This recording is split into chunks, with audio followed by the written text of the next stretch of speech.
create architectural work. Once you're seen as an advisor and an educator, then you get all the time. And we are all going to be involved. We are all, I hope everyone has some of those sticky notes. So, let's pick one of those things, let's come, and then the only way for this thing to work is if you're fast.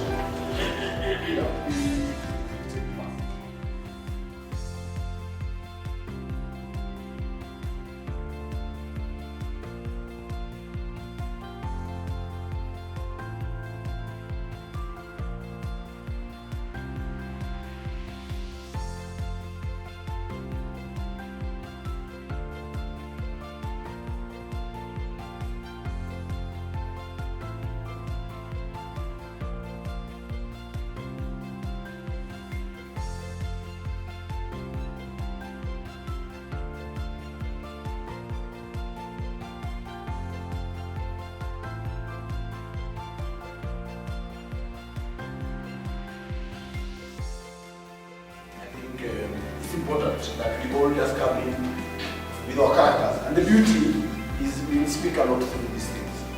And this will be captured, these are the minutes.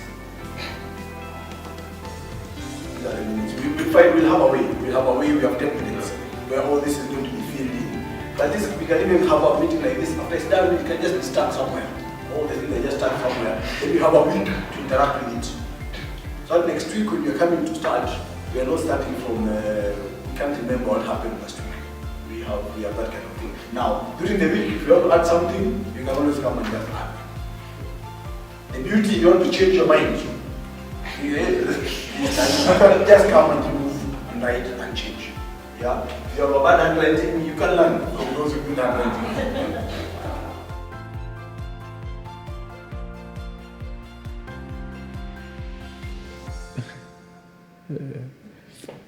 My name is Leonard Mcharo, and I have the honor of having founded this amazing company called TSAVO. For all the things that TSAVO is, it's been a great journey, an amazing story. And it takes me back to the story of Moses. I like big epic stories from all cultures. And there's a time when the children of Israel are about to cross into the promised land. And the nations in Canaan can hear this wind, they can hear this force that is coming. They still don't know what it is, but they can feel it. But it tells me that force being felt was not the end of their story.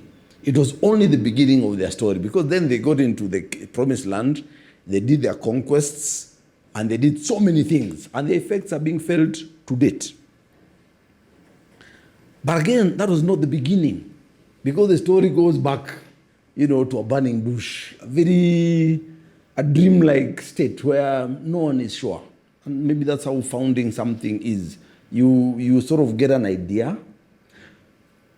Sometimes it comes to you in a flash. Sometimes it develops over time. Sometimes it is experiences that you've gone through, like Moses had from the palace, to being ostracized, to seeing the burning bush. And when we started this company, we saw the opportunity. They saw the opportunity of moving from slavery to the promised land. The opportunity for us of moving from the slavery of consumerism to the opportunity of moving to the promised land of financial independence. The moving from consultants, people who we were people of small, little consequence, to become a big nation of TSAVO with tangible results in terms of the buildings and the people and the thing that we are doing. Yes, you have that dream on one hand, but you have your insecurities of, will I manage to do this thing? So Moses could see he's stuttering, there's Pharaoh, he's not known by his people. In fact, when he went, his own people rejected him. But it takes the boldness to move from where you are with your insecurities, face this first big hurdle called Pharaoh, go through all the challenges of starting up, and then start the journey. Probably when he started the journey, his mind and everybody's mind was like, yes, we have made it.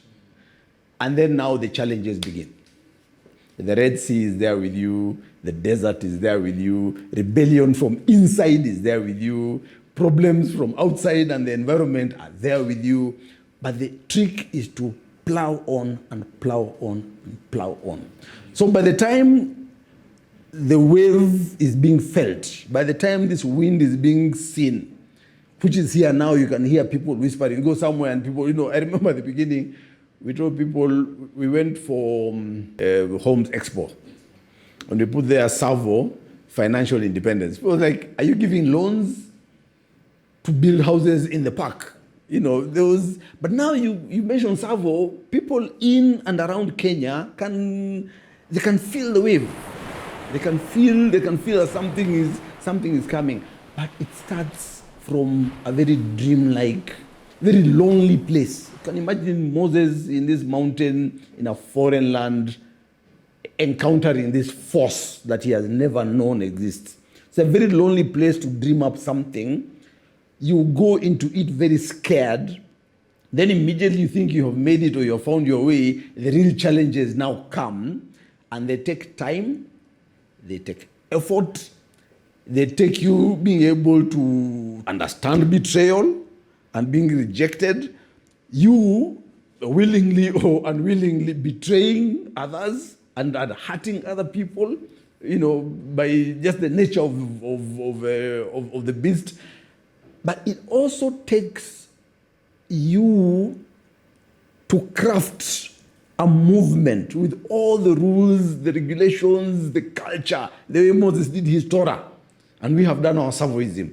So it takes all these things to be able to start a wave. And here we are. And I pray to God that we are ready to cross into the promised land. Very interestingly, when they promised the promised land, it was the land of milk and honey.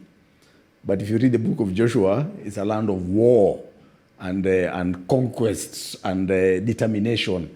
So I think we are ready to move and conquer space. And when you're saying conquer space, what do I mean? The biggest enemy in my mind in these last 11 years has been seeing people in their 60s suffering. People who did well, people who had jobs when they were young or in the prime of their lives, then by the time they have retired, they have nothing to eat. That's a big enemy. And that is why we do what we do. And it's been amazing to see what all that has given us to date. The price of dreams is sometimes very high. I remember in the year or two before TSAVO, I became extremely unsatisfied. I was running this architectural company. I think I've told this story before. But I wanted us to run something of consequence, something that matters, something that affects this country. And I was looking for a way. But we had set out to do something with my partners, and we were doing it. It was very difficult to change it from within. And it came at great personal cost. And I think anybody who has been able to leave things they were doing and things they believed in to move to start something new, understand that even if you're a man, you probably understand how labor feels like for the ladies when they're about to give birth. And for me, it came as depression. It came as losing sleep. It came as not being able to function at home, if you understand my meaning. I got worried. I was in my late 30s, and I'm thinking, how can I not function? I'm okay now, so don't worry about it. And that prize, it came at the cost of having to collide with my partners who are very good people. We are friends to date. But because you're looking for yourself and you cannot articulate to anybody because you don't know. There's a fire in you that is burning, but you don't know exactly what it is. And that's how the years preceding were. And it was a difficult journey. Starting, stopping, wanting to leave, not wanting to leave, being scared of leaving, worrying about the children, worrying about the marriage, worrying about the company that you are running, because I loved it. And I loved the people who worked with me, and I loved my partners. But it gets to a place where it's do or die. And I think many times in life, before you get to that place where you have absolutely no option, because it moves from being a good idea to the only idea. Before it gets to that place, where I do this or I die, then it becomes very difficult to start something meaningful. Again, the burning bush moment doesn't happen in a day. It's not just that. It's the birth of this guy, the growing up of this guy, the preparation he had for 40 years, the tiff he had with his clansmen, his being chased away. Same thing with me. I was always anti-employment. I worked for people for very many years. But I believe I was Leonard Mcharo Limited Company giving a service to whoever my employer was at that time. And so I looked at myself very independently, and I encourage even the people who work with me at TSAVO to actually think that way, because that is the only way you don't get bogged. And so after getting my license as an architect, the first thing to do was to set up an architectural company. Because I in my mind, with what I knew, again, we always work with what we have in our hands, I knew that would be the way for consequence. And I don't know whether it's because I'm short or what, but I really don't like being forgotten. I think the idea of being forgotten is a very scary idea for me. And so I started this architectural company, believing that it is the way to go. But many years later of struggle, you have the most intelligent people from the university, you have amazing brain power, you are putting in the hours, but you realize you're not controlling an ecosystem. And if you're not controlling an ecosystem, it becomes very, very difficult. So from the idea not to be employed mentally, to the idea to start an architectural company, to the idea of starting our own investment between Emily and myself, to the idea of starting TSAVO. You see, it's a progression of you do something, you're dissatisfied, you do something else, you're dissatisfied, you do something else. So it's sort of, I remember when I told my partners that I'm leaving, they told me I have midlife crisis. And that's the time I started keeping my afro. Now I keep it because other people my age don't have hair. So I yeah, so that idea of wanting to impact is such a deep conviction in me inherently. It's not something I've learned, it's not something I've picked, it's something I was born with, that I really, really wanted to get that done. And it comes with a cost.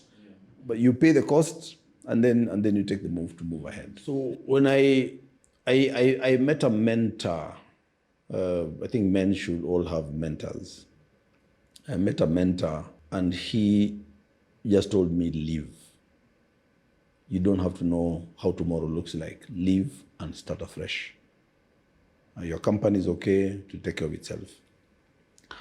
And when I got that to leave, I talked to a few people in the office. I told them, guys, if you can come with me, we can go and start a small office in my house and get this thing running as we figure ourselves out. And they just outrightly refused. So we're not going to leave an established company with a salary to come and start something in your house. We did that 10 years ago, because that's what we started our first house. If you're doing it, you do it, and you do it properly. So I went to an office building and got a big office and set it up. And there's a long story about that. But I want to go into how we implanted the idea from the very first day. with this group that I had, this group I talked to are people I had been talking to, had been mentoring in the company, my previous company, for quite a while, for about a year or two. So they understood how I thought. I understood how they thought. We had read books together. We were sort of one mind. So when we got into the office on the first day, because I remember the company was formed on 31st of July of 2015.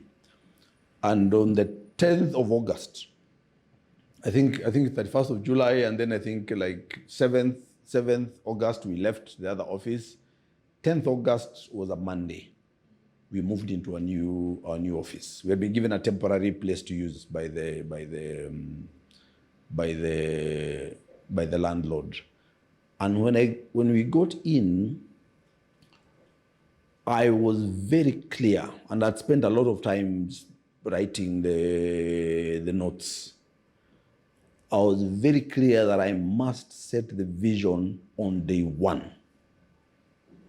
So when there, we used to be very big on doing these big A1 sheets written with marker pens, and I placed them on the walls, and I tried to paint a snapshot between August 2015 and December 2030.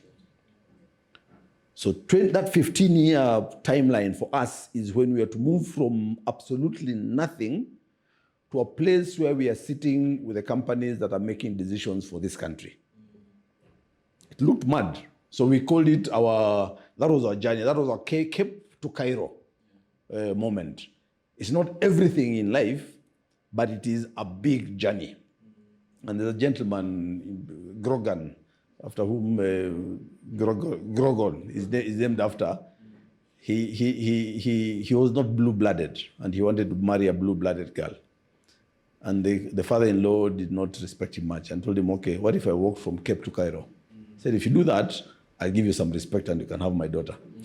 So I told guys, we are going to walk from Cape to Cairo. One of them told me, why don't we just take a plane, boss? I think we fired him after a month.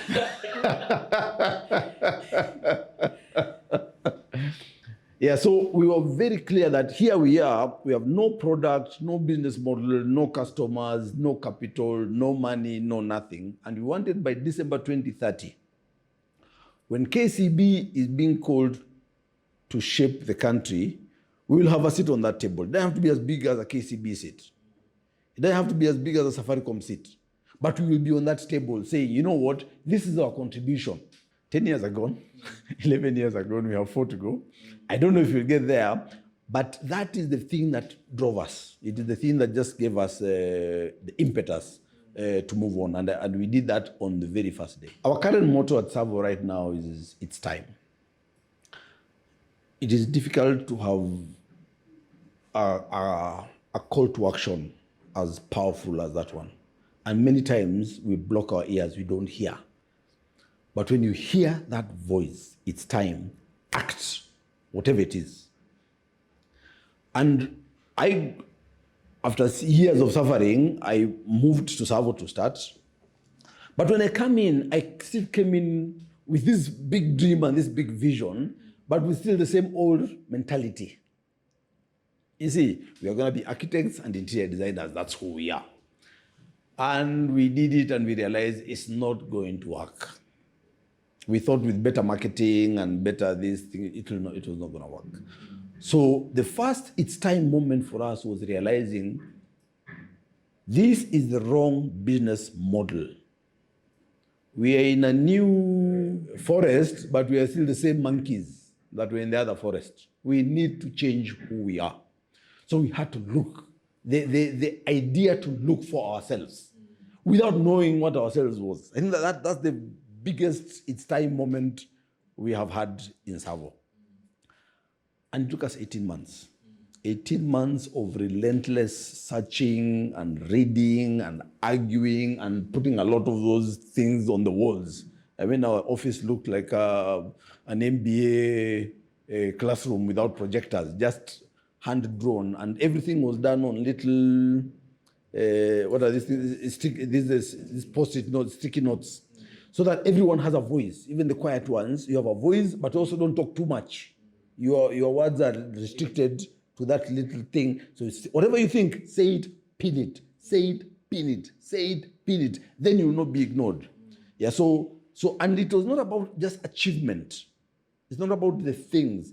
It is about the philosophy that we need to create to take us to a deeper place. So that's our first It's Time moment. And there have been many. So we get this one, it takes us 18 months, and we first land into our first one, where we see, okay, it is about the building of it is about financial independence through apartments. It's 18 months between TSAVO and Laser. Yeah. So that's quite a bit of a while. Yeah, how we survived, well, God knows. Yeah. So we get this is the first It's Time moment to change the business model. By Laser, we have found our business model. Then we do Laser, we realized, 2 bedrooms, 13-month payment plan doesn't work. So again, we go back to reading and discussing and arguing and debating. That's how TSAVO has been. And we realize it's time to move from 2 bedrooms to studios and 1 bedrooms. That's where everyone is. And they stop targeting young families to start targeting young adults. Yeah, we call them young aspirational urbanites. And we get to studios and 1 bedrooms and a 5-year payment plan. Boom! That's where we got it. That's where now we really, really hit it. And that propels us for a couple of years. After a while, we look at this thing and we realize, it's time to change. So we have several products that we offer. Those are our solutions. We have the apartments, affordable, amazing apartments. We have the payment plan, and we have lifestyle. And then, just before starting Laser, we realized I had a big argument with one of our investors. And he says, if you're selling me an apartment and you're not managing it, you're useless to me. Yeah. And that's how lifestyle came to be. So a few years later, we are moving, we realize, we are charging an interest.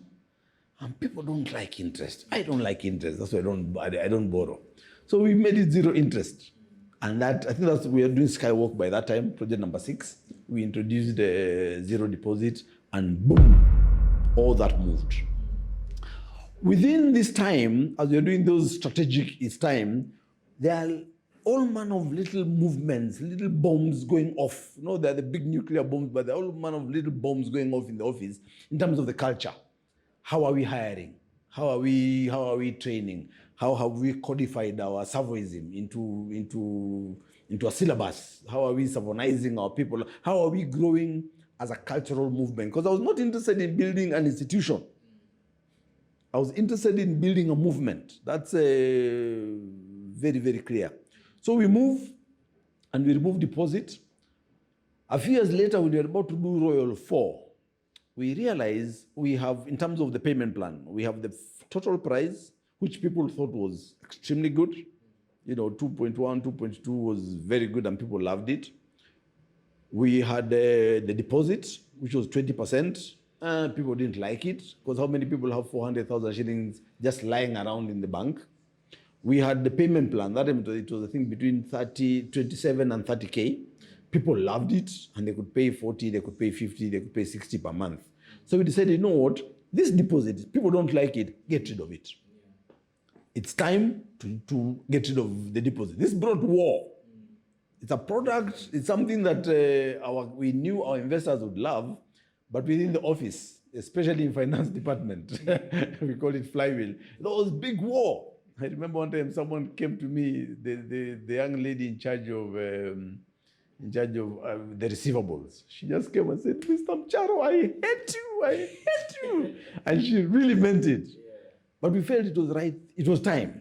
It was time to do that. And we removed deposit and we sold Royal 4, in a heartbeat. And we had, I think, from there, it gave rise to the highest selling, our period of highest selling. Royal 4, Divine, Rising, Sunset 2, Stanley, Premier. It's just up and up and up. So I think it's important to always be aware of what is happening. And when it's time, it's time. Now, talking about all these moments, it's not been rosy. I talked about Moses and having to craft the Torah. I'm a founder, I'm a dreamer, I'm a starter.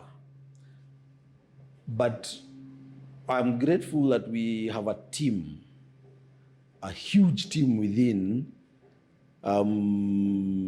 that takes up after my wife's DNA. She's the craftsman. She's the maker of nuts and bolts. I don't have that bone in me. So within us are the dreamers. Within us are the culture people.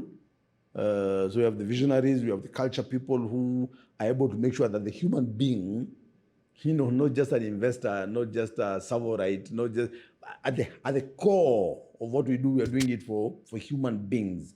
And you need a culture that's very humane. Within that are people who do that. But within that are the people who integrate the entire system and make sure that the mechanics, you can dream of going to space, but you need to build a spaceship. So building this flywheel, building this thing that makes us move has been a very deep and integral part of the system. And that is something I'm not able to do. But I'm grateful that there are people around us who are able to get that whole thing done. And that comes with its challenges and its whatever. But every day you keep are the systems working? Are the people working? Is the vision working?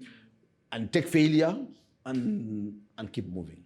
Last year, as we were celebrating our 10th year, we had wanted to do a big party, but we realized it's not who we are. We said it's time to fortify our systems. And we took this big move to bring in a new system to sort of run our affairs. It was time for that. It's been a difficult journey. It's not yet fully refined, but I think we have made great strides. We will see its effects. I promised that it would happen now. I thought it would be 6 months or 8 months. It's more than a year now, but it will happen. And I'm seeing it was not just it's called the ERP, it's not just the computer system, but the moving of the vision from myself to the company. Not just handing it over to someone else, but handing it over to the system. That the system becomes the visionary, it becomes the vision bearer. That the burden moves from my shoulders to the shoulders of every Savorite who is here. And they know that what it is that I wanted to do, they can take it, they can streamline it, they can make it for the time, and be able to propagate it better. I used to do interviews, I used to do Savonization, I used to do all these things. I don't do those things anymore. But people have been able to take they've been able to take the dream and they move it. Now they don't even consult me. So I think for me, the 11th year has played that part. The part of vision, not dreaming up the vision, but consolidating the vision. The people who moved from Egypt to the desert are not the same people who moved from the desert to the promised land. There had to be a handover, a generational handover within.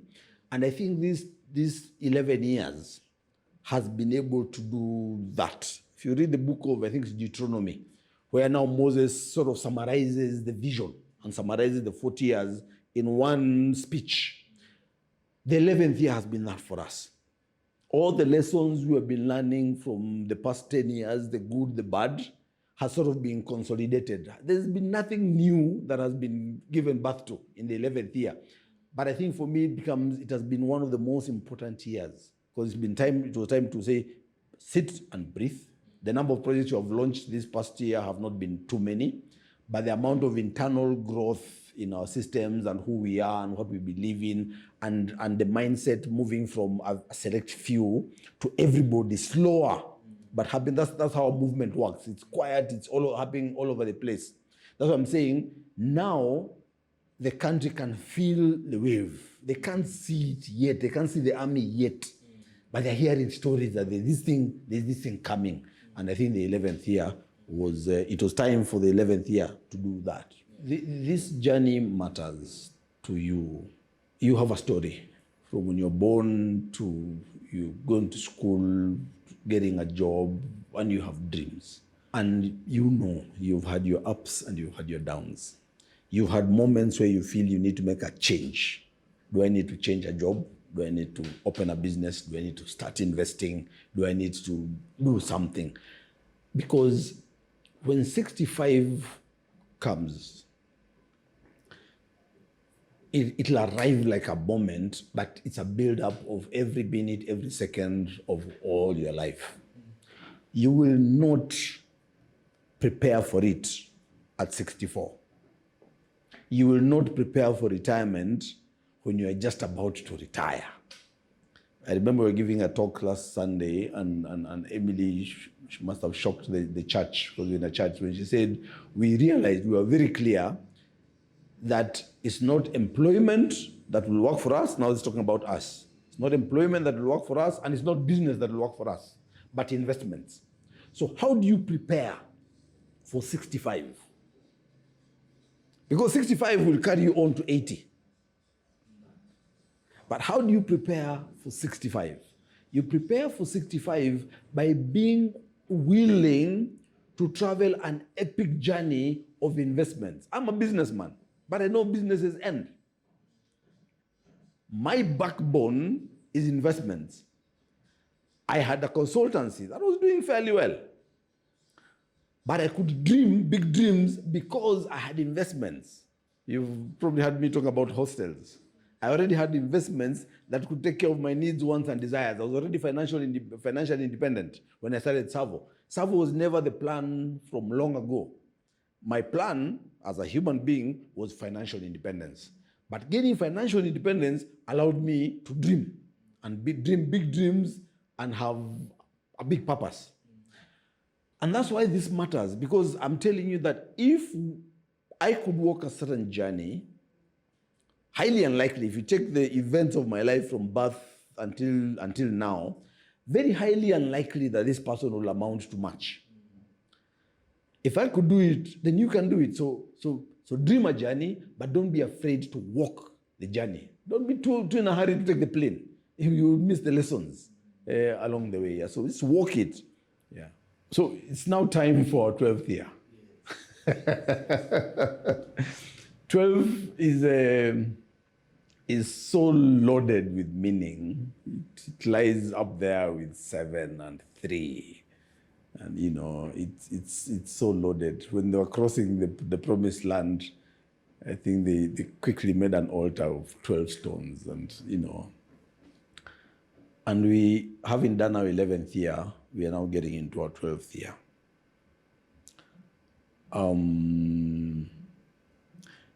It's not the final year of our formation in my mind.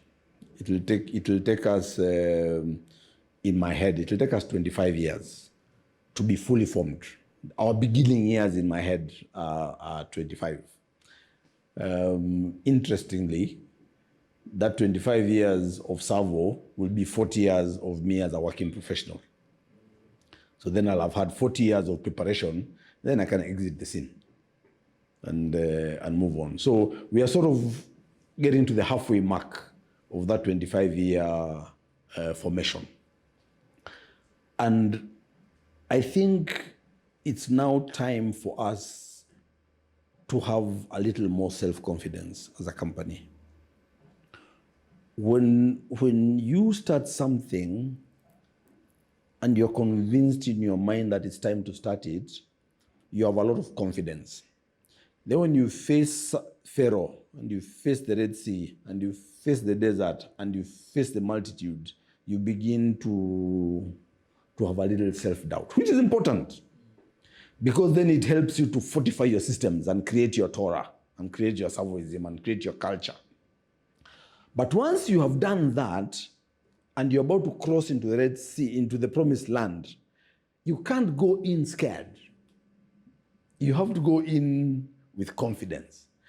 We don't do much advertising. Our name is not seen. People can hear it in the underground. I've never been on national TV giving a news cast. You don't see us in newspapers every day. You don't see our billboards. Other companies are making a lot of noise, and yet what they've achieved is. But to be fair, these 11 years have created almost 18,000 SAVOrites, 18,000 people in the ecosystem. You have over 6,000 investors, you have over 6,000 residents. We have over maybe 15,000 SAVOrites, 200 who work in the office and about 1,300 who work in the sites. We have suppliers. We have 650 igniters. These are the people we sponsor in high school. A week from now, I'm going to meet the ones who are just joining the university, 62 of them. And the Form 4s, about 140 of them, most of whom will go to the universities. The people who are going to change this country, these are the ones who will be born in the promised land. By the time they are coming to their fullness. So with such a large number of people, 11,000 units sold, it's time for us to begin to have some self-confidence. We are setting up a board and we got a chairman. And he chairs some of the biggest companies in this country. And when he accepted our offer, I asked him, why? Why are you coming to chair a board of such small people like ourselves? And he said, you're not small. You've been able to do what you've been able to do without debt, without political backing, without just by the sheer will of your team and strategies developed within. There's something you have that you can't see. So maybe it's time, or it's definitely time for us to begin to have some self-confidence that when this wind is blowing, we don't hold it back.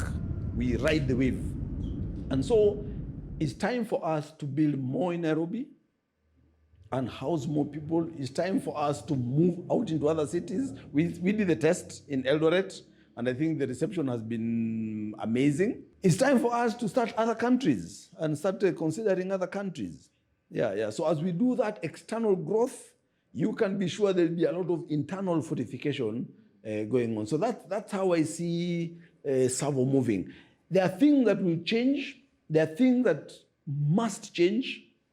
There are things that will not change. Our hunger for financial independence will not change. I think everything that we do will have the investor front and center. Our need for creating the proper lifestyle for young, aspirational urbanites, that will not change. The need to create an internal culture of leadership. I believe the same way companies like Unilever and GSK have produced some of the best leaders business leaders in this country, TSAVO will be counted as among them.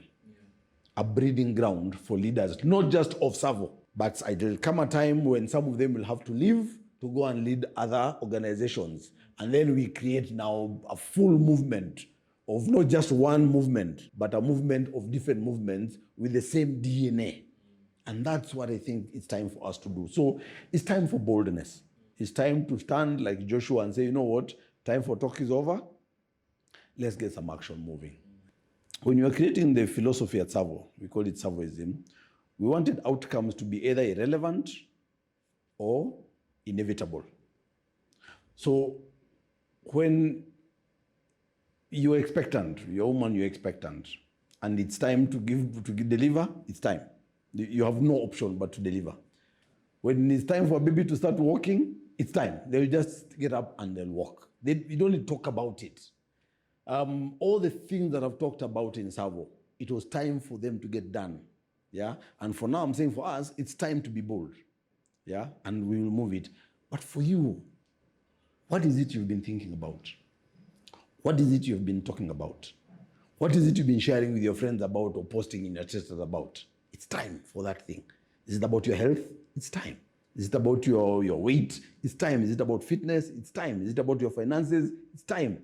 Is it about your marriage? It's time. Whatever it is that you have been talking about, we are saying no more talk. It's time for action. I'm Leonard Mcharo, and it's time.